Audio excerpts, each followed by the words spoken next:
The day it all began was one of those painfully average Wednesdays.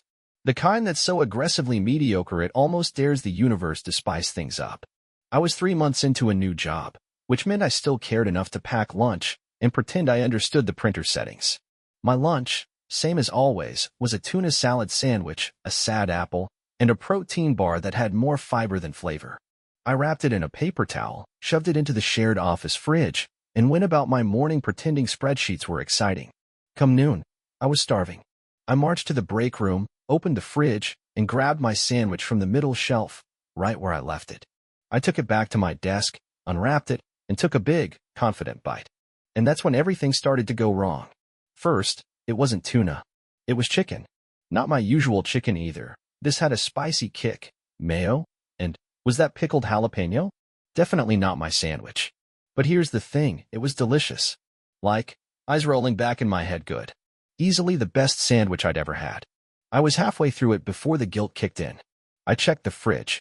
My sandwich was still there. Sitting on the top shelf, sad and ignored. I'd grabbed the wrong one. Panic set in. I scanned the room. No one seemed to notice. I could put mine back, pretend nothing happened. But I'd already eaten more than half of the mystery sandwich. So I did what any rational adult would do. I wrapped it back up, scribbled "sorry" on a sticky note, and left it in the fridge like some kind of passive-aggressive sandwich ghost. I thought that would be the end of it. I thought I could move on. But by the next day, things in the office were different. It started with the fridge. Someone had labeled every single item with their name, like we were in 3rd grade and milk cartons were contraband. Janet, vegan lasagna. Tom, leftover chili, do not touch. Even the jar of communal pickles had a label, communal. Ask first. I chuckled nervously, retrieved my clearly marked tuna sandwich, and returned to my desk. But then I saw the email. Subject line, Lunch Bandit. No greeting. No signature. Just 4 words. You know who you are. My heart did a gymnastics routine. Was it a joke? A threat? A performance art piece? I looked around the office like I was in a spy movie. Did anyone glance at me a little too long? Was that nod from IT Dave friendly or accusatory? The whole office suddenly had weird tension. People whispering in the break room. Side-eye in the hallway. I was officially spiraling over a sandwich. That afternoon, a new email hit the whole office. This one from HR. Friendly reminder to please respect coworkers' food in the shared fridge. Taking someone else's lunch, even accidentally, is a serious breach of trust and community. I could feel the heat rise in my face. Accidentally. They knew. They totally knew. I wanted to confess. But how? Dear colleagues, I, too, have been victimized by the siren call of spicy mayo. Forgive me. Not exactly corporate friendly. So I stayed quiet. And that's when the whiteboard appeared. In the break room, above the fridge, someone hung a dry erase board titled, The Lunch List. It had 3 columns, date, incident, commentary. The first entry read, WD, chicken sandwich eaten. Again, commentary, who raised you? I was now officially living in a workplace true crime podcast. And every day, the board updated with new snark. Thursday, someone took a soda. Monster. FRI, pudding missing. Justice will be served. I tried to keep my head down. But my guilt grew legs, and my stomach twisted every time I saw a sandwich. I considered switching to fasting, or moving to a different floor. But the universe had other plans. Because Monday morning, there was a new message waiting on my desk. A real, handwritten note, slipped under my keyboard. 5 words. You ate my sandwich. Talk. My fingers hovered over the keyboard for 10 full minutes as I stared at the note. My brain ran through every scenario, from a quiet apology in the break room to being dragged into HR and publicly shamed in a company-wide Slack. But curiosity won out. At lunch, I grabbed my sad little tuna sandwich and headed for the rooftop patio. It was empty, except for a woman sitting cross-legged on a bench with a sandwich in her lap and an unreadable expression on her face. I knew instantly. This was her, the sandwich owner. I walked over, awkwardly holding my lunch like a peace offering. So, I think I owe you an apology. She looked up. Her name tag read Mira. You do, she said, calm but firm. But I also need to know something. Be honest. Did you enjoy it? I blinked. The sandwich. She nodded. It was amazing, I admitted. Like, life-changing. I think it might have awakened some emotional memories. She cracked a smile. Good. That was my grandmother's recipe. I've been perfecting it for years. We ended up talking for the full hour about food, how weird office culture can be, and the politics of communal fridges. She wasn't mad, just baffled. You left a sticky note that said, "Sorry." That's like robbing a bank and leaving a $5 bill behind. I panicked, I admitted. She laughed. Well, it made my week way more interesting. As we stood to leave, she said, "Tell you what, if you never steal my lunch again, I'll bring you one of your own next week." I blinked. Seriously. Seriously. But I get to choose what's in it. Deal. The rest of the week flew by. The whiteboard eventually calmed down. HR stopped sending passive-aggressive emails. And I even stopped hating my job as much. Monday morning came, and there it was, waiting on my desk. A neatly wrapped sandwich in foil. No note. Just a drawing of a tiny jalapeno with a smiley face. I took one bite and let out a noise I can only describe as sandwich euphoria. But what I didn't realize was that this sandwich was just the beginning. Because 2 desks over, someone else was watching. And they were taking notes. The person watching was named Ben. I didn't know that at first. He was one of those office enigmas who existed quietly at the edge of every room. Always early, never loud, the type who wore the same blue hoodie 3 times a week and always had earbuds in. I only noticed him because after Mira gave me that sandwich, I saw him look up. Not just glance, look. Directly at me. Then he wrote something in a little notebook and tucked it away like a cartoon detective. The next day, there was another sandwich on my desk. This one had avocado and roast beef, layered with what I'm convinced was a garlic aioli sent from the heavens. And again, I caught Ben looking. This time, he smiled. It was subtle, but there. I mentioned it to Mira later. "You know Ben?" I asked. She raised an eyebrow. "Ben in QA? The quiet one." "Yeah, him. I think he's watching our sandwich deal like it's a Netflix show." She laughed. "Maybe he's jealous." "Of the sandwich?" "Of our culinary alliance." The following week, it escalated. Mira left another sandwich, turkey with cranberry chutney, and next to it was a small sticky note that said, "Bonus, cookie in drawer." It felt like Christmas. But taped beside it was another note, not from Mira. This one read, "Trade you something better tomorrow. B." I blinked. B? Ben? What was happening? The next day, a Tupperware container appeared where my sandwich usually was. Inside, a perfectly grilled panini with pesto, mozzarella, and sun-dried tomato. It was still warm. My desk had become some kind of underground sandwich exchange. Mira walked by, saw me eating, and gasped dramatically. "You've been poached." "It's just one sandwich," I said, mouth full. "From a shadowy office figure with mysterious handwriting?" "Okay, that's fair." It didn't stop there. The next week, I received a sandwich and a tiny bag of homemade chips. The week after that, there was a note tucked into the foil. "You ever think about opening a food truck?" At this point, I was receiving more gourmet meals at my desk than the break room fridge had seen in years. People started noticing. Whispers started. Someone even created an Instagram account called it Lunchbox Leaks and began posting daily photos of my mystery meals with captions like "Chef Wars, Day 6, The Toasted Reckoning." I wasn't sure who was behind it, but I had a hunch. Especially when one post said, "Mira or Ben, who will win the sandwich throne?" And then came the day I wasn't expecting. The day someone else joined the competition. Her name was Lydia. She worked in accounting and had the energy of someone who alphabetized their spices and judged you quietly for not doing the same. I had only spoken to her once, when I borrowed a pen and she reminded me to return it promptly. But that morning, I found a suspiciously flawless banh mi on my desk, wrapped in butcher paper and tied with twine like it had been blessed by a food stylist. Tucked under the twine was a card that read, "Don't underestimate a numbers girl." L. I blinked. 3 contenders. A full-blown sandwich showdown.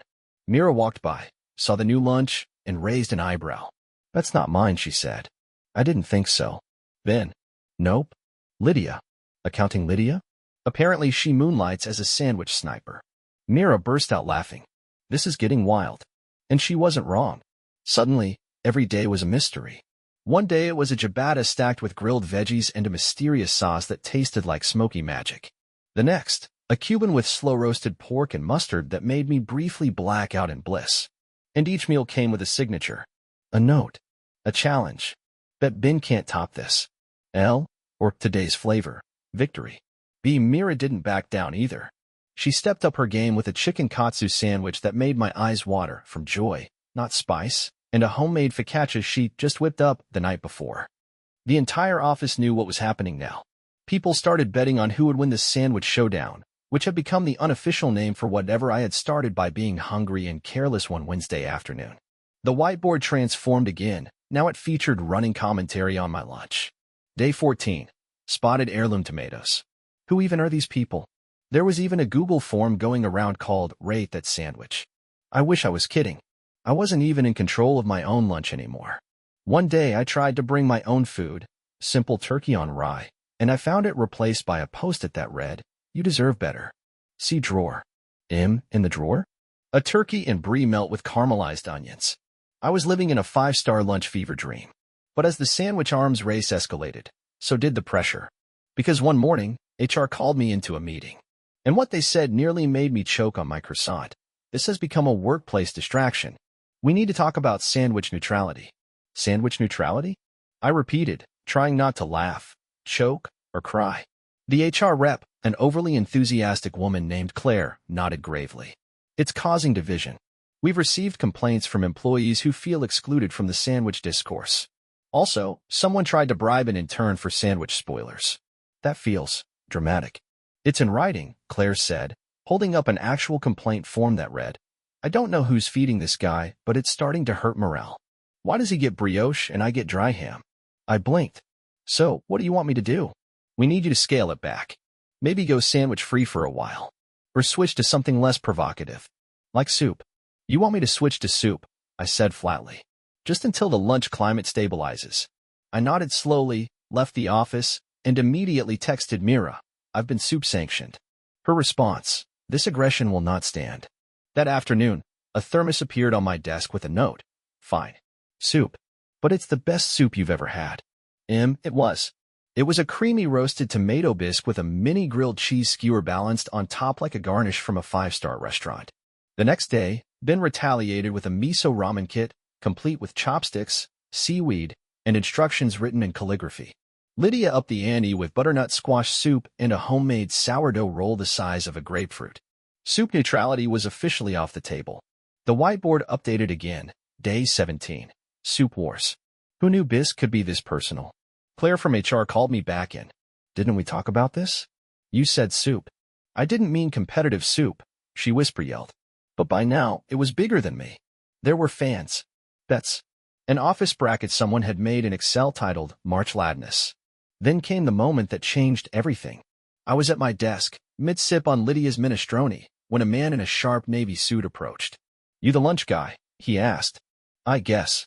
Name's Rick. I'm from corporate. We've been hearing things." My spoon froze in the air. "Good things. We want to talk," he said. "About a little something we're cooking up. You free after work?" I had no idea what was happening, but one thing was clear. My accidental sandwich heist had just gone corporate. Rick led me to a small conference room on the 19th floor, a place so fancy it had a view, a cheese platter, and 0 broken chairs.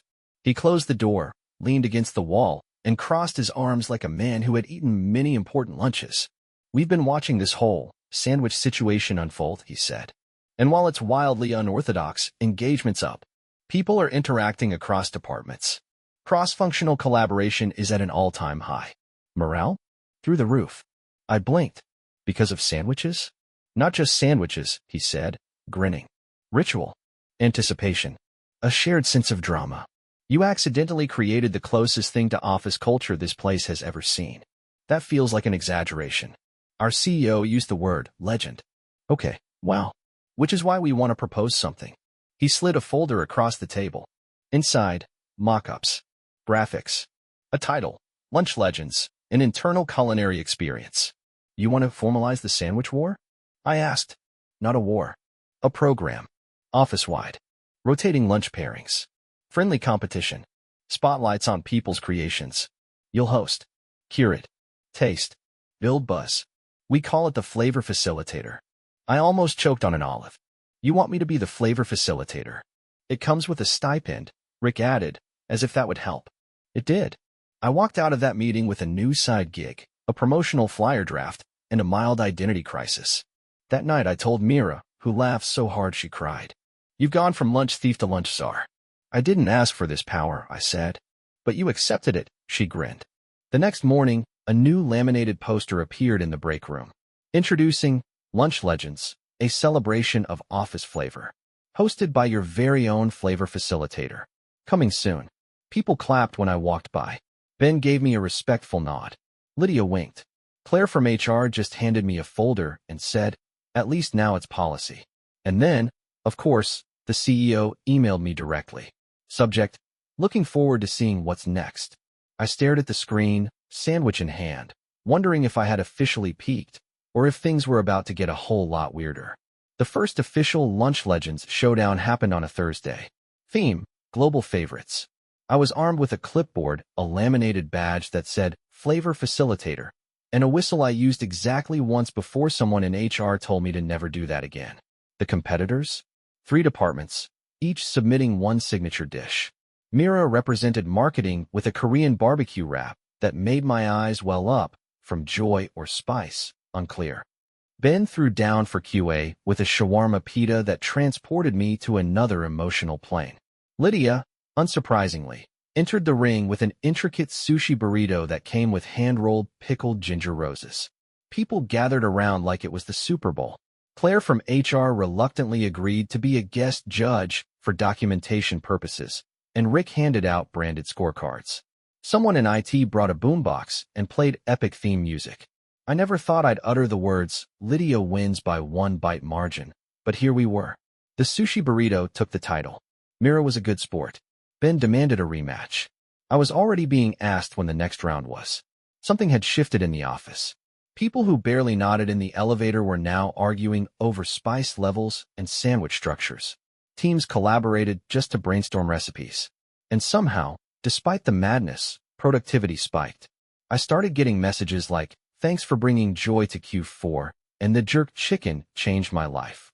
Even Janet from accounting, who once yelled at me for using her stapler, gave me a high five. But success comes with complications. Late one night, after I'd locked up my flavor facilitator clipboard and was heading out, I found an envelope taped to my locker. No name. Inside, a plain white note card. Typed, "You're not the only legend in this building. Hope you're hungry." Taped to the back, a key card, one I'd never seen before. Something told me this wasn't part of any HR-approved program. And something else told me I was about to find out just how deep the sandwich rabbit hole went. I held the key card in my hand like it might detonate. There was no branding on it, no label, just a swipe strip and a mysterious level of foreboding. I tried it on a few random doors to no effect.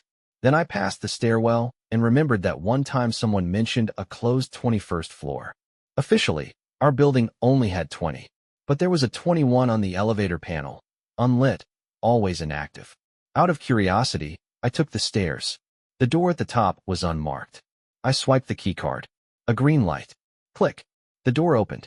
Inside was a dim hallway lined with food lockers, actual climate-controlled cubbies, each one labeled with initials and dish names.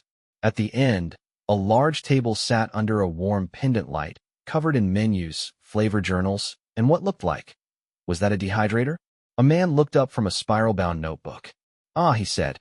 "Flavor facilitator." Hi. You've been doing good work," he said. "I'm Daniel. We're the Culinary Underground." I blinked. "I'm sorry, the what now?" "Internal elite. We were here before Lunch Legends. Before Rick. Before microwave-friendly containers. We've been watching. And recruiting. I stole a sandwich one time," I said. "That's how this started."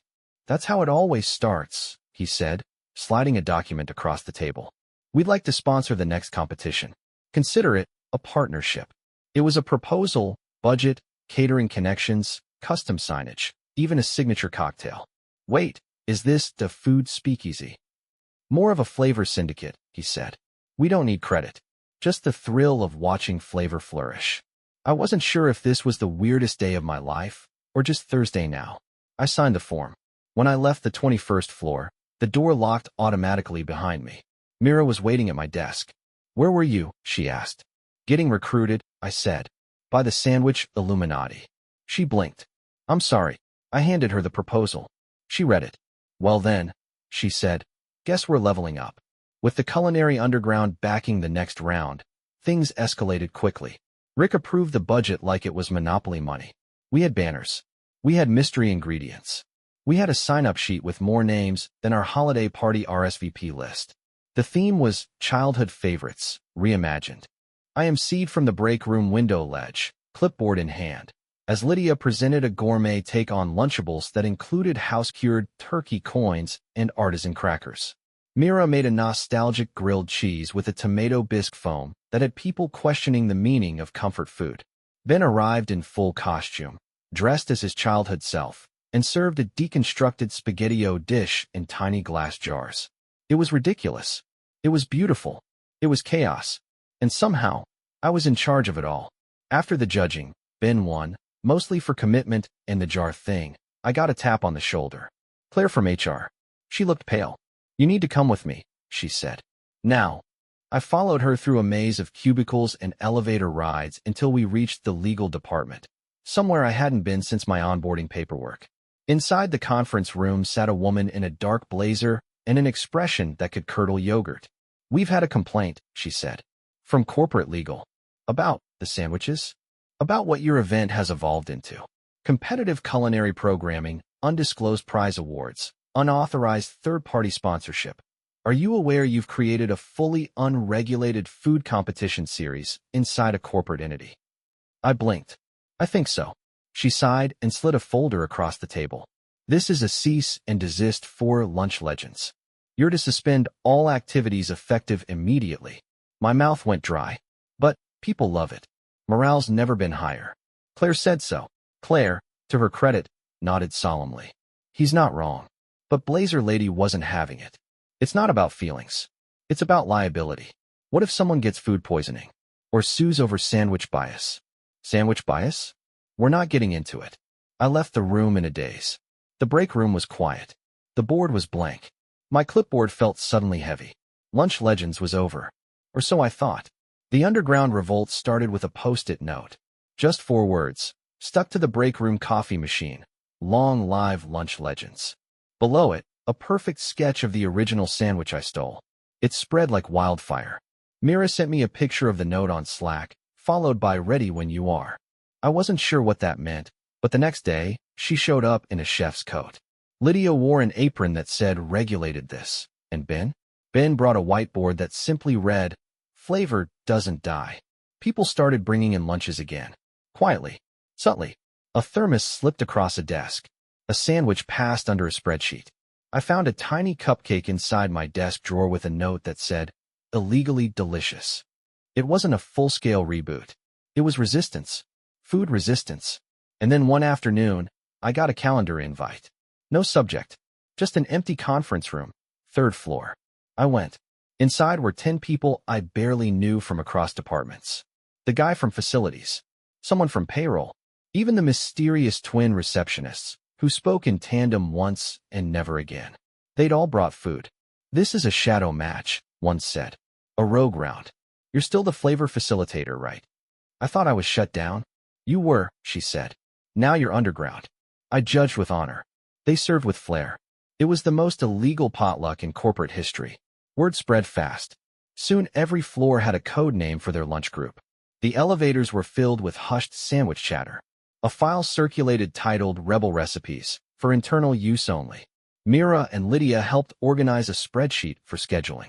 Ben built a hidden leaderboard that lived inside a spreadsheet tab disguised as quarterly goals. We were fully back, just not officially.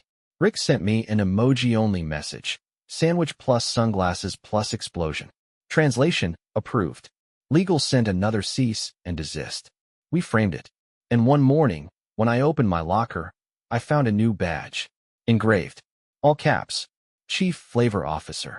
No note. But I knew who it was from. Lunch Legends wasn't over. It had evolved. It ended the way all great things do, quietly, and with way too much mayonnaise. A year after it all began, I found myself standing in the break room during an actual company-sanctioned event called Flavors of the Floor. HR sponsored it. Legal approved it. There were waivers. But everyone knew it was just the sanitized version of what we'd built in secret. Mira stood beside me, now officially listed on the org chart as Internal Engagement Specialist, but everyone knew her as the Flavor Queen. Lydia ran onboarding, and every new hire got a welcome basket with snacks and a recipe card. Ben was in charge of internal communications, and the monthly lunch bulletin now came with pairings, mood playlists, and a rotating column called What Would You Bite? We made it official, but we never forgot where it started. Every year, on the Wednesday before that now famous Thursday, someone anonymously leaves a sandwich in the fridge. Always the same kind. Spicy chicken, pickled jalapeno, soft roll, wrapped in foil. No name, no note. And every year, someone takes a bite. I did once, just to remember. The first time it happened, HR launched an investigation. No? They nod and update the break room calendar. Founders Day. Sometimes I still wonder what would have happened if I hadn't grabbed the wrong lunch that day. If I'd eaten my boring tuna and gone back to my spreadsheets. But then I look around at the flavor, the friendships, the chaos, the joy, and I know. That sandwich didn't ruin my year. It fed it.